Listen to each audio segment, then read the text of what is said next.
Hi guys, so today I'm going to be doing a book review of All the Bright Places by Jennifer Niven? I'm not really sure, I'm sorry, you know that I'm horrible at pronouncing names. But yes. I should probably say before I get into this review that this book does deal with mental illness, and so if you're not really wanting to read anything about that, then I guess this book isn't for you, but I would highly recommend it. It definitely deals with it very well, as I'll explain later in the review.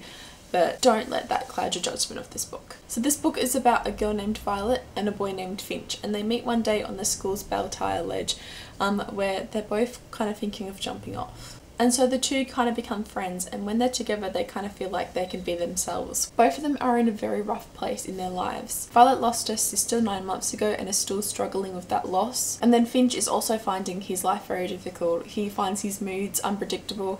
He struggles with his relationship with his dad and his other family, and Finch just isn't having a great time in life. So when Violet and Finch meet, they kind of have this connection that they both can only understand. As Violet's and Finch's relationship starts to grow, their friendship becomes stronger and they help each other in different ways in dealing with their situations and problems that they're facing. But as Violet's life grows and expands because of Finch, Finch's life shrinks and Violet has to come to the realization that she might not be able to save Finch. This book is told by dual perspectives, one by Violet and one by Finch, and it was done really well. It was really clear who you were reading, and I really liked that about the book. I also found this book unpredictable at times, especially for Finch. Even though you were inside his head half of the time, you still didn't know what he was going to do next. He was a very unpredictable character. Violet was still predictable, but she still had that kind of same unpredictableness about her. So obviously this book deals with mental illness, and it was done fantastically. It didn't trivialize it or romanticize it at all. In fact, it made you kind of step away from the book and think, especially about certain characters. In this book, it is revealed that one of the main characters in this book is dealing with depression and has tried to commit suicide. And it's not revealed, I guess, towards the end of the book, and you kind of have to step back and think,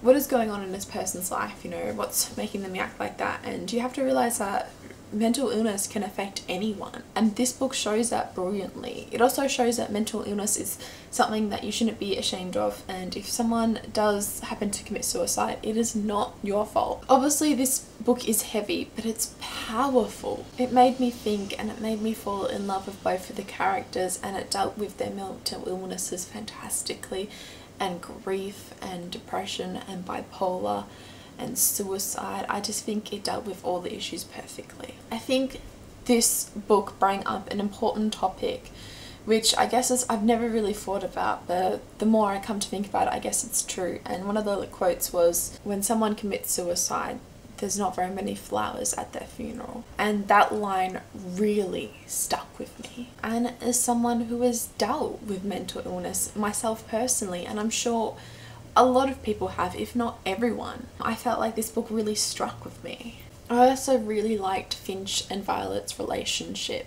However, this book does deal with mental illness, and it deals with characters that are unpredictable and are struggling really badly.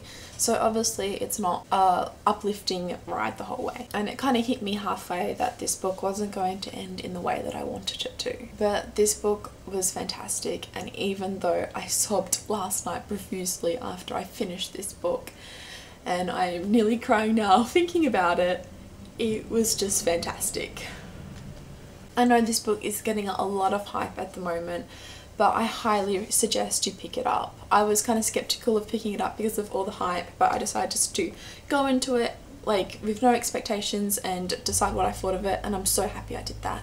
I would highly suggest that everyone reads this book. I think that it is a powerful book that everyone should read. I'm going to quickly discuss some spoilers of the book, so if you don't want to be spoiled and you have not read the book, please leave now.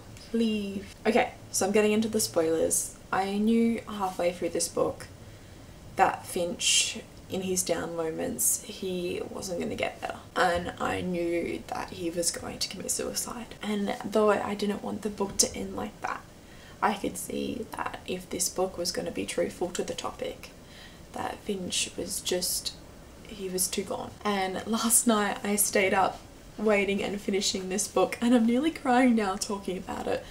But I found this book so powerful, and I connected to these characters so much that it was just heartbreaking. I am happy with the way Violet's story ended though, and her parents, and I hope that it just gets better for her.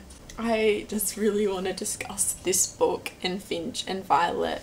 Also, did you like Finch and Violet's relationship? I myself personally liked it, but I could also see them just as being friends. Like, I felt like their relationship wasn't necessary to the story at all. I'm not saying I didn't like it, because I did, but I felt like they could have been friends and it still would have had the same impact on me, and I really liked that. But yeah, that's all I'm gonna say. Obviously, I love this book. I rate it 5 out of 5 stars. Everyone should be checking this book out because it's absolutely fantastic, young adult or not. And like this video if you liked it, and comment down below if you have read this book and what you thought of it. Try not to spoil anyone, but if you would like to talk about it, message me, because I need to talk about this book with someone. And yeah, subscribe if you'd like to see more book related videos to me, and I'll see you next time.